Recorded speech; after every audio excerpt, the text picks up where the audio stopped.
자, 안녕하세요. 발트마을 구태호 소장입니다. 오늘은 UA의 모아 팀 하승호 분석위원님을 모시고 코스에 대해서 분석하는 시간을 갖도록 하겠습니다. 처음 뵙겠습니다. 처음 뵙는 건 아닌데 안녕하세요. 이렇게 뵙네요. 안녕하세요. UA 클럽장 하승호 헤드러입니다. 오늘 며칠 전에 진행했던 저희 발트마을 대회 코스를 가지고 좀 멘트를 붙이면서 재밌는 분석을 해볼까 해요.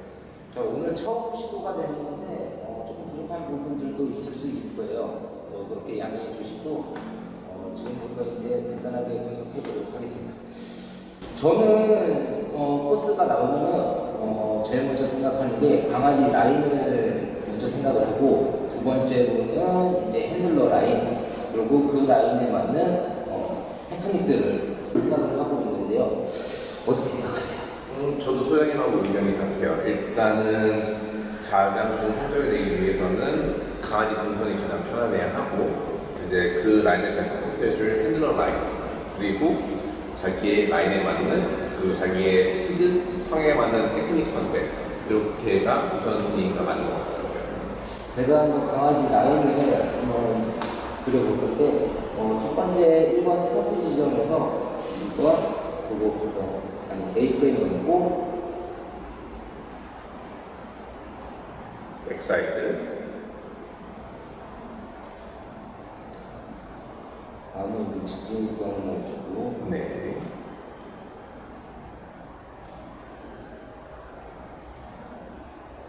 이렇게 내려오는 게 강아지한테 큰 무리 없이 강아지가 부드럽게 회전하고 너무 급한 회전 없이 잘 짜여진 코스라고 생각을 합니다. 네, 저도 돔 라인은 이게 가장 적합한 라인이라고 생각을 해요. 핸들러 라인 한번 보여주시죠. 자, 핸들러 라인은 여러 가지 코스상에서도 여러 가지로 분석을 해볼 수가 있는데요. 강아지를 데리고 출발을 해서 4번까지 진입을 시키고, 이 상황에서는 핸들러가 특별하게 크게 문제는 없을 것 같고요. 과한 회전이 있다거나 아니면 진입이 어려운 각도가 있다거나 그런 부분은 눈에 보일 게 없어 보이고요. 대신 이제 5번하고 6번으로 가는데 6번이 이제 백으로 넘겨야 되는 상황이에요. 그래서 보통의 경우라면은 5번을 넘기면서 6번으로 넘어갈 때 이 터널이 없었더라면 크게 문제될 요소는 없는데요.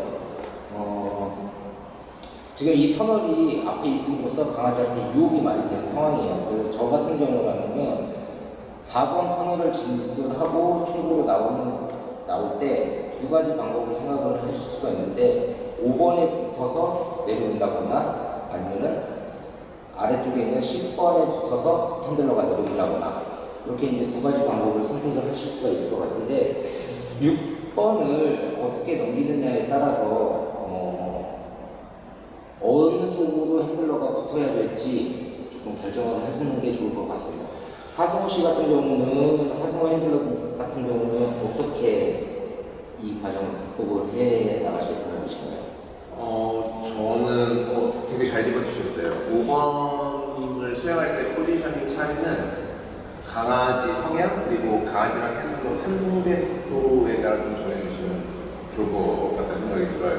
예를 들어서 내 강아지가 관성이 좋고 좀 빠른 친구라면 굳이 5번에 붙어주기보다는 말씀하신 것처럼 10번에 가깝게 핸들러가 좀 거리 이동을 보는 후에 6번에서 백사이드 포지션을 좀 미리 잡아주는 게 수행에 도움이 될 거고요. 일찍 큐를 줄 수가 있으니까. 근데 반면에 내 강아지가 좀 차분하고 관성을 스스로 내기 힘들어하는 친구라면 10번 쪽으로 붙어서 뛰게 되면은 강아지가 허들을 보지 않고 따라 빠질 리스크가 좀 생기거든요. 그리고 어차피 차분한 강아지여서 사람 속도가 앞서는 유리함이 있다고 하면은 저는, 그리고 저랑 모아의 경우도 그 경우이기 때문에 저는 약간 더 5번에 붙어서 5번을 확실히 넘어주고, 그 다음에 여유 있는 속도를 가지고 포지셔닝을 백사이드로 잡아주고 수행을 해갈 것 같아요. 그리고 6번 같은 경우는 처음으로 이 코스에서 이제 처음으로 백이 나오는 상황인데, 6번 같은 경우는 지금 제가 봤을 때는 점원 턴을 이용해서 넣을 수도 있고요. 그리고 핸드인을 사용해서 넣을 수도 있고요. 그러니까 지금 제가 봤을 때는 두 가지 명으로 봐지는데 저라면은 핸들러가 5번 쪽으로 붙는 상황일 경우라면은 핸드인 강아지를 불러들였을 때 강아지가 잘 핸들러에게 잘 쫓아온다라는 경우라면은 핸들러가 이쪽으로 이렇게 빠지면서 강아지한테 핸드인 명령어를 해서 강아지가 스스로 핸들러 앞으로 넘어서 이렇게 넘어오는 게 그것도 좋은 방법인 거고요. 또 만약에 강아지가 이 터널로 들어갈 위험성이 너무 좀 높다. 그렇다면은 핸들러가 10번 쪽으로 붙어서 뛰시면서 여기서 이제 점원선을 사용하셔서 강아지가 이렇게 넘어 들어올 수 있도록 해주는 게 좋을 것 같습니다. 그리고 다음 장애물에서 조금 걱정되는 부분들이 있으신가요? 7번, 8번, 9번 같은 경우 7번, 8번, 9번에서 강아지를 10번 큐로 끌어들이는 큐가 약간 늦으면은 5번 허들이 함정이 될 리스크가 있기는 하네요. 근데 여기는 뛰신 선수분들이 워낙 잘해주셔가지고 큰 문제는 없었는데 지시하는 큐가 느리면은 강아지가 5번 허들이 더 먼저 보이니까 실수를 넘을 수 있을 것 같기도 해요. 그래서 핸들러가 조금 더 이쪽으로 내려오면서 좌우로 보여주시는 게 좋을 것 같다. 네. 저는 지금 조금 7번, 8번 구간에서 주의를 해야 되는 구간이 조금 있다라고 생각을 하는데 강아지가 넘어서 들어올 때 제일 좋은 거는 쓸데없는 거리를 많이 이동하지 않는 게 가장 좋겠죠. 그렇죠. 거리가 늘어나면 늘어나는 만큼 어질리티는 100분의 1초를 싸우는 경기이기 때문에 거리가 늘어나면 늘어나는 만큼 초가 늘 수밖에 없어요. 그래서 핸들러가 주의하셔야 되는 구간은 어디냐면은 7번의 거브라인을 넘냐 안 넘냐가 좀 제가 봤을 때는 매우 중요한 상황인 것 같아요. 그래서 이 7번 거브라인을 핸들러가 넘었을 때 강아지 또한 턴이 커지게 되죠. 반경. 이 반경이 커지면서 맞아요. 강아지가 쓸데없는 이 부분에 거리가 늘게 돼요. 맞아요. 그래서 핸들러가 이 7번의 거브라인을 넘지 않은 상황에서 이렇게 움직여 주시고 있고 거브라인을 넘어서 같이 밀어버리게 되면 강아지 또한 여기서 많이 밀리면서 안으로 들어오기 때문에 이 굳이 그 회전이 커질 수밖에 없는 핸들링을 조금 주의하시는 게 좋을 것 같습니다. 저도 같은 생각이에요. 좋은 말씀해 주신 것 같아요. 그래서 강아지가 나오면서 도구를 타고 위부를 진입을 시키고 볼을 쭉쭉쭉쭉 나오면서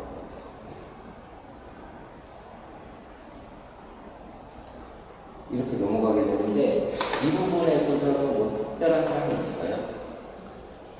위부 수행 후에 13분, 14번 쪽으로 수행을 해나갈 때 핸들러가 선택할 수 있는 라인이 두 가지인 것 같아요.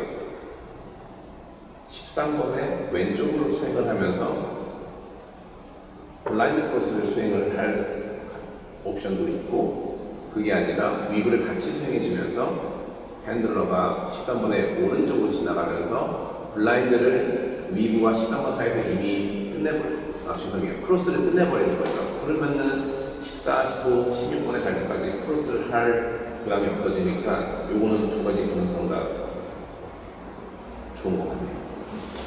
저 또한 그렇게 생각을 하는데 이 부분에서 강아지가 위부풀을 잘 수행할 수 있다는 가정하에서 저라면은 이제 도구가 끝나면서 위부를 진입을 시키고 그리고 이 안으로 들어와서 저는 이제 프론트 크로스를 사용할 것 같아요. 네. 저는 개인적으로 제가 원하는 핸들링 스타일은 각도로 본다면 120도 이상일 때는 블라인드 크로스를 사용하고 120도 이하의 좀 대체적으로 각이 얕을 때는 프론트 크로스를 사용하는 걸 좋아하는데 그래서 블라인드 크로스 같은 경우는 직진성을 가지기 때문에 그렇죠. 예민한 각도에서는 프론트 크로스를 사용함으로써 강아지를 끝까지 놓치지 않고 넘어갈 수가 있게 하는 게 저의 입장에서는 좋다고 생각을 합니다. 그리고 핸들러가 위부를 진입을 시키고 안으로 들어가는 방법이 있고 핸들러가 끝까지 따라간 후에 넘어가는 방법이 있는데 제가 생각을 했을 때는 이 두 가지 방법이 크게 문제가 되지는 않지만 강아지 속도면에서 본다 그러면은 위부풀을 핸들러와 강아지가 지속적으로 같이 뛰면서 핸들링을 바꿔주는 게 가장 좋은 방법이 있는데요. 하지만 저 같은 경우라면은 이 라인을 선택을 할 텐데 이유는 뭐냐면은 핸들러가 강아지보다 굉장히 빠를 수는 없어요. 그렇기 때문에 강아지의 흐름이 안쪽으로 이렇게 꺾이게 된다면은 핸들러가 강아지의 아웃사이드로 뛰어 돌아가는 것은 굉장히 저는 조금 선호하지 않은 핸들링 방법 중에 하나이기는 해요. 되도록이면은 강아지가 뛰는 안쪽에서 공략을 해주는 게 회전이 이 방향으로 먹혔을 때 핸들러는 회전되는 방향 인사이드 쪽으로 반대로 회전이 바깥쪽으로 먹혔을 때 바깥쪽에 강아지가 회전하는 인사이드 안쪽에 핸들러가 위치하는 것을 저는 선호를 많이 하는 편입니다. 맨 처음에 그래서 핸들러가 움직인다고 한다면은 이쪽으로 쭉 가다가 라인 바깥쪽으로 급하게 뛰어가는 것보다는 라인 안쪽에서 안쪽으로 다시 파고들 수 있는 이런 핸들링을 저는 선호를 하는 편이라서 저라면은 핸들러가 위부 대신에 이제 여기서 조건은 위부를 강아지가 잘 수행할 수 있다는 조건에서 이렇게 판단을 할 것 같습니다. 그래서 강아지가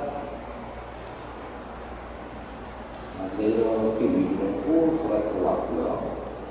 15번, 16번, 17번, 18번, 19번으로 가는 데 있어서 주의할 점이 있을까요? 여기서 주된 포인트는 아까 설명 되게 잘 해주셨는데 12, 13, 14번에서 어떤 핸들링을 해요.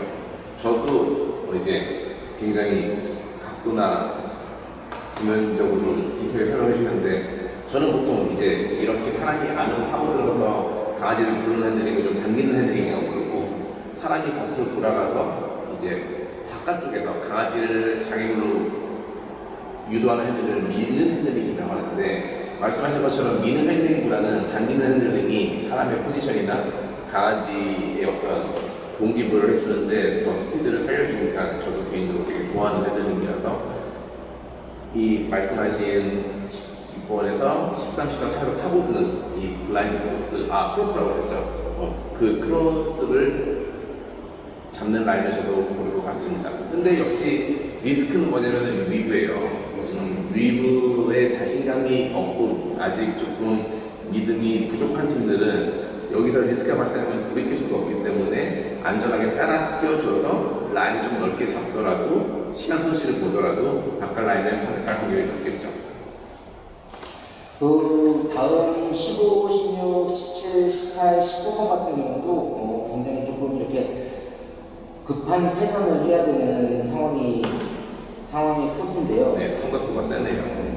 이렇게 이제 진행을 할 때 핸들러가 15, 16, 17, 18번을 내볼 때 이 구간에서 어떻게 화성호 핸들러 같은 경우는 어떻게 극복을 하실 건지 듣고 싶네요. 근데 또 아까 당기는 핸들링을 선호하기 때문에 저는 이 인사이드에서 제 포지셔닝을 노릴 것 같아요. 이 안에 머무르면서 강아지를 샌딩으로 보내고 17번 안에 머물러 있어야 강아지를 당길 수가 있죠. 그래서 당겨오는 강아지를 그대로 시소로 유도해서 피니시 라인을 들어갈 것 같아요.